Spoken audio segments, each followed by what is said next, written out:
Hi guys, my name is Jamar Vincent and welcome to my channel. And today we're going to be talking about a very special book, my book, Dreamer. Here's the cover. There will also be sort of like links down to where you can see the full cover down below if this is a bit too dark for you, um, well, brightness wise. Um, and I just kind of wanted to use this video to talk about what Dreamer was, talk about what inspired it before the re-release of the book is actually officially out to the public. And I say re-release because I will be re-releasing the book in about a week or two. And if you have read the first edition of the book, I would still greatly suggest reading the second versions. So many things have been improved upon, and some things have been edited. Although the major events have stayed the same. And I'll also probably maybe one day make a video about the differences between the first version and the second version, and also tie that into just editing in general. And I want to start by first reading the blurb. Ever since Joan of Arc in the 1400s, the True Dreamer has protected her universe from countless demonic threats. Her Maya Hernandez Lilac must continue her ancestors' legacy in spite of everything, including the clone that stole her powers and murdered her grandmother. Over the years, her thousands of dreams have yielded nothing but failure. But when her college move-in day arrives, a dream involving her clone, Lucent, comes true. Maya, intent on getting her powers back from the clone, starts hunting for her, and along the way, her views on the girl begin to change. But not everyone's willing to let go of the past, particularly Maya's mother, Caitlin. As Maya and Caitlin fight over whether Lucent is still a threat, Maya trains with her now active powers to fulfill her destiny as a true dreamer, whether she needs to take care of Lucent or not. So, um, I came up with the very basic idea of a girl that can make her dreams real in 2010. But I only really started seriously working on Dreamer in 2014 when I was in 8th grade. And when I was in 8th grade, when I was in middle school, I had watched reruns of this show on TNT. And the TV show was called Charmed. You've probably heard the word charm thrown around with sort of like Buffy and Joss Whedon and Constance and Burge. If you're like, old enough to remember those. And I love Charmed. Charmed was and still is one of my favorite shows to this day. So when I had kind of started to make my own book and sort of work on it a lot more, Charmed was a big inspiration on the world of Dreamer. And just to give you a quick little rundown of Charmed so you can see some of the similarities. And the show starred Shannon Doherty, Holly Marie Combs, Alyssa Milano, and eventually Rose McGowan. And it was about these three sister witches. In the first episode, in the pilot, we find out that their grandmother, Penny Hollowell, has died, and Piper, Phoebe, and Prue move back into their old Victorian manor, and eventually they sort of like go up to the attic and they get their powers unlocked by making this incantation. And from there, they find out that they're the chosen ones and that they're the greatest force of good throughout the world, and their job is to kill demons. And for the rest of the series, that's what happens. But it's not just them killing demons. One of the biggest aspects of Charmed, and by extension Dreamer, is the fact that they are family. And this goes really deep, and it's kind of deeply tied into the magic, so much so that their big, strong collective power, the power of three, as it's called, it waxes and it wanes with how strong the sisters are connected, with how close they are at that time. And there are several episodes throughout the series where the girls are being targeted by demons, not physically, but mentally and emotionally, where their bond as sisters is being tested, so much so to the point where the triquetra, which is the symbol of unity, can sometimes break and show, okay, the sisters are broken apart now. And then the sisters can be targeted individually, and then the girls all find a way to come back together, and then they deal with the demon, and then that's that. But that's something that's still very much carried on into Dreamer. Family is one of the biggest things in this series.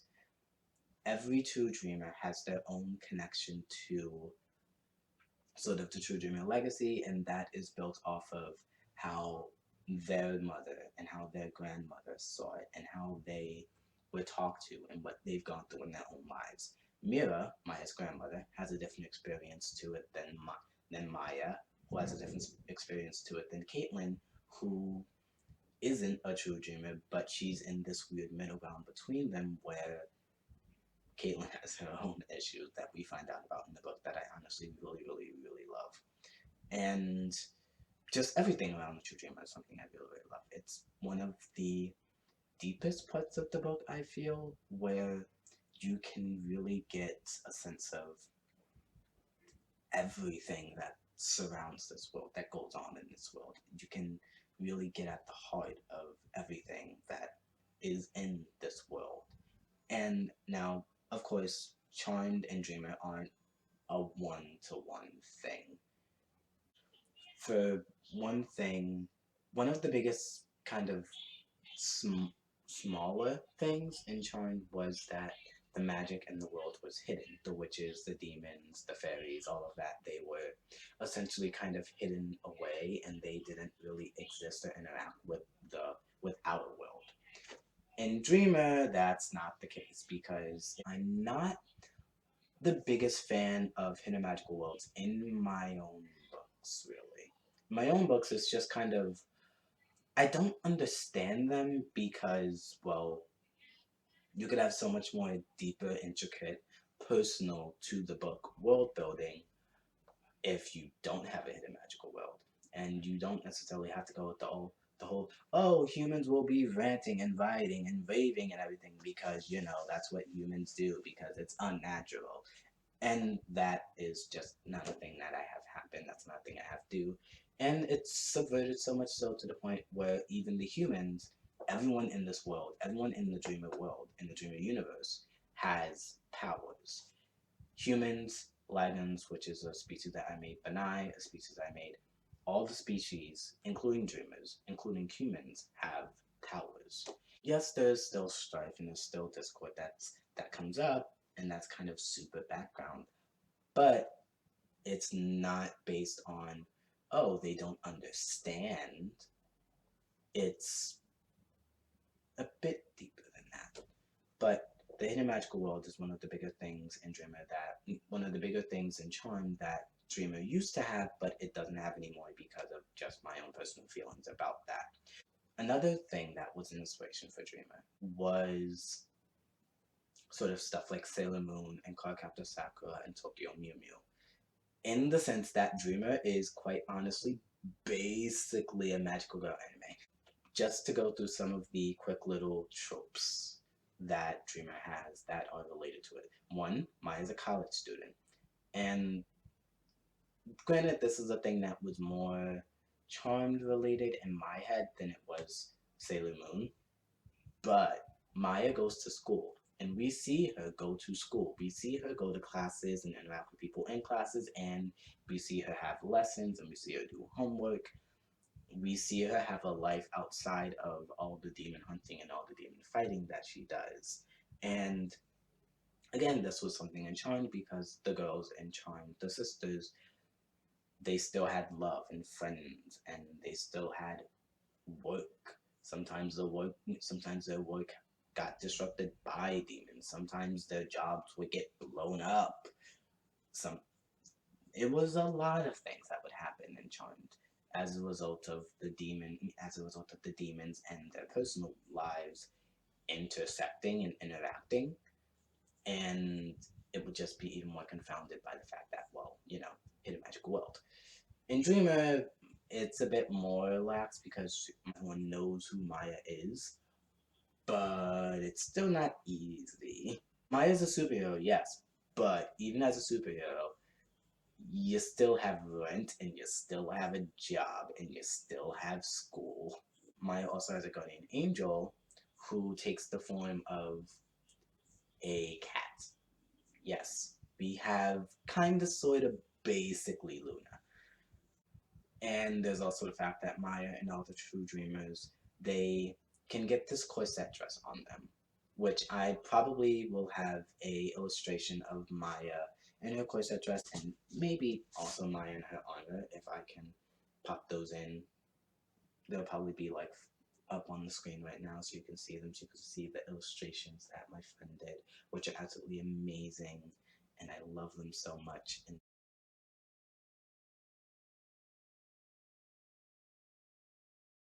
they're so good. So good. But yeah, so they still kind of have those things. They still have those sort of like they have those transformations that can happen to them, and it offers them protection. It offers them help and durability in these sorts of situations. Well, enhanced durability in these sorts of situations when dealing with demons. One of the other big inspirations for Dreamer was comics because I really like comics as much as they grate on my nerves. And granted, this wasn't um, it was comics and characters like Franklin Richards and Scarlet Witch. You might know where I'm going with this, comic fans, but No More Mutants, which No More Mutants was a thing that I am not quite sure if it was the name of the actual comic issue where it happens, but Scarlet Witch had one point she had basically fallen to her knees because I think her brother Pietro had died, and she basically uttered the words "No more mutants," and then from there, throughout the entirety of the Marvel multiverse, throughout the entirety of every single universe out there, mutants functionally didn't exist. Of course, there was still 2% of them around kicking and who still had powers, but every other mutant didn't have powers. All of them lost their powers because Scarlet Witch did that. And that's because Scarlet Witch has this power that's known as reality warping. It's not magic, there's a difference between the two. I talk about it in an interview, which I will also have linked down in the comments if you want to, well, not in the comments, in the description if you want to listen to that. But Scarlet Witch has this power called reality warping, which reality warping works very simply. If you think it or if you can imagine it, it will happen with some small limitations and exceptions. But most of the time, if you think it, it can happen just like that. No ifs, ands, or buts. Now I can probably imagine that you're thinking like, oh my god, this is a very high octane power, which it is. And it leads to some very big fight scenes. People throwing around stars and entire universes as easily as we would throw around a baseball. And that's kind of just another thing that makes it more kind of like Sailor Moon in a way, because, well, we have these, well, like Sailor Moon and like sort of animes, because we have these big, strong, powerful people and these really big fight scenes that are going on and taking place. And sure, there's a lot of these big fight scenes and everything, but it's also very much juxtaposed with the smaller, intimate moments of the girls talking and the girls conversing and just having conversations and bearing their souls to each other. The crux of the book is in these smaller encounters where Maya and Caitlin and Agent Morgan and all the characters are talking about each other, talking with each other, talking to each other, where we find out more about them. And that's just kind of how it goes. One of the other sort of big inspirations, particularly for the true dreamer, is Wonder Woman. So I have this Wonder Woman book right here. This Wonder Woman comic book that I got. And it's called, well, it's Wonder Woman Earth 1. And this book is, well, the first of a Wonder Woman book. Well, the first of a Wonder Woman comic series. And yeah, Wonder Woman's kind of my favorite superhero. I don't really have much more to say to that about that really, but superheroes has been a big sort of inspiration, particularly on the True Dreamer and how they're viewed and how they're seen and how they operate.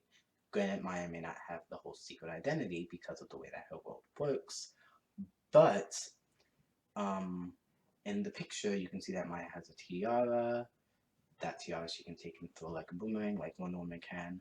Every part, her corset dress can turn into, and her corset dress can turn into armor whenever she, well, one, whenever she rolls it, and two, kind of whenever it ends up, whenever she's about to get hit with an attack from whatever direction it is, it just kind of forms and morphs and changes into what it needs to be for her to sort of, you know, survive that attack to help protect her. And Maya doesn't have the power versus and stuff like Wonder Woman, but Maya is basically a superhero, and Wonder Woman is one of the bigger inspirations for that because Wonder Woman is honestly my favorite superhero. Now, if you've watched my 7 Facts About Me video that I posted a couple weeks ago, you will know that I am one bisexual and that I like to see books with all sorts of diversity in them. The book that I'm reading right now has a black bi bi protagonist, and I am loving it so far. Also, read A Blaze of Black. Review will be coming out for this in, let's say, 2 weeks, and you will hear me gush so much because I love this. But so I like to sort of like read books with sort of all sorts of representation in them: racial representation, sexual representation, all sorts of representation. And when I write my stories, the girls go on adventures where the race and their sexuality don't really matter. It's not it's not in the forefront of their minds. It's not the forefront of their stories. Maya's whole arc in this book is about getting her powers back and finding out what the deal is with her clone. Her being bi and her being Latina, I find moments where I can put them in to let people know that this is who this girl is, but they're not the forefront of her story in a negative way, in the way of a book like The Hate You Give would make it. Which, of course, those are important. Those stories are important, but I read for escapism, so I like to read stories where they're either not mentioned or they're kind of background and they're minor, and that's not the brunt of their entire story. Maya's best friend Rosemary is a black lesbian who has a lot of fun stuff to her, but her character arc about sort of something similar to Maya's in terms of sort of individuality, but in a bit of a different way. I'm not saying anything because I don't want to spoil it, because I'd rather you just read it and see how fun it is, because it's really, really fun and I really, really love it. But these stories are these girls have stories outside of their race, outside their sexuality. Of course, they're mentioned because I want them to be mentioned to know that, so people know that these people exist, but it's not the forefront of their story. And you may or may not know about the hashtag own voices, particularly on Twitter. But hashtag own voices is basically for stories where the protagonist and the author share some things in common. And there is some own voices rep in Dreamer. For Dreamer, we have own voices rep with bisexuality, because me and Maya are both bi, and also anxiety rep because Maya has anxiety from, all of the demons I also have anxiety. I also take medication for it, which if you've seen my 7 Facts About Me video, you would know.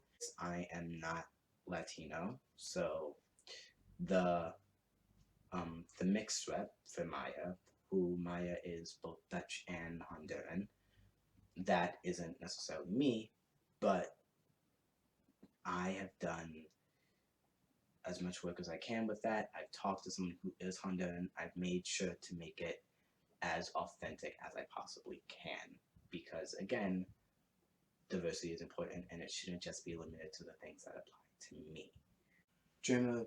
Dreamer will also be available in a large print format, sort of in a large print for people who are blind, and really, I just wanted to let you guys know that in case any of you are blind, in case you know anyone who is blind who might like the book, or rather who's legally blind, I should say, rather than completely blind. The font size will be 20-point font for the general text of the book, and yeah, I just wanted to let you guys know that because I don't want. I know that some people, particularly some of my blind friends, they really like paperbacks, and I don't have an audiobook version of the book available yet, but I will be getting it as soon as I can. So in the meantime, there will be this large print version for me as a substitute, and I don't want sort of anyone's disability to kind of hamper them getting to be able to enjoy a book that they might like. If you like superheroes like Wonder Woman, if you like stuff like Captain Sakura, or Tokyo Mew Mew, or Sailor Moon, if you like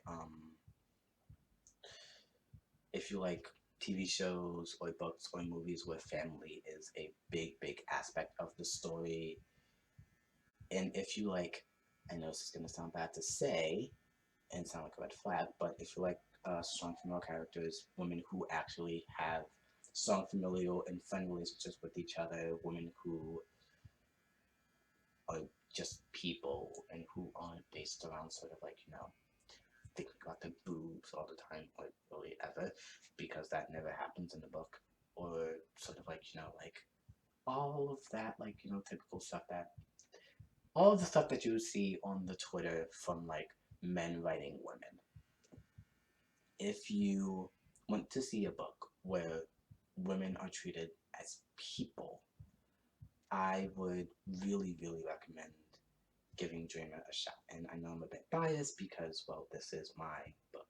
But honestly, this is the book that I would love to read. And so many of the other people who have read it, including the editors and including all of the readers who have all the beta readers and such who have all been women, they've loved this book. They've loved the characters. They've loved the world. They've really loved, quite honestly, everything about the book. And I just hope that maybe you love it as well. So, if you would like a signed copy of the book, you can sort of send a comment down below, or you can sort of write to the contact form on my website, which will also be linked down below, just saying that you want a signed copy, and then I can get in touch with you about that, and we can figure stuff out. I will also eventually be putting a link to the book down in the description when I get that information available, when the book's back up. So that'll be available to you if you want to buy it, if you want to, well, show support. I'll also be doing a read-through of the first chapter and possibly also the second chapter, depending, in the next couple of days, and that's about it for me here. So until my next video, keep dreaming.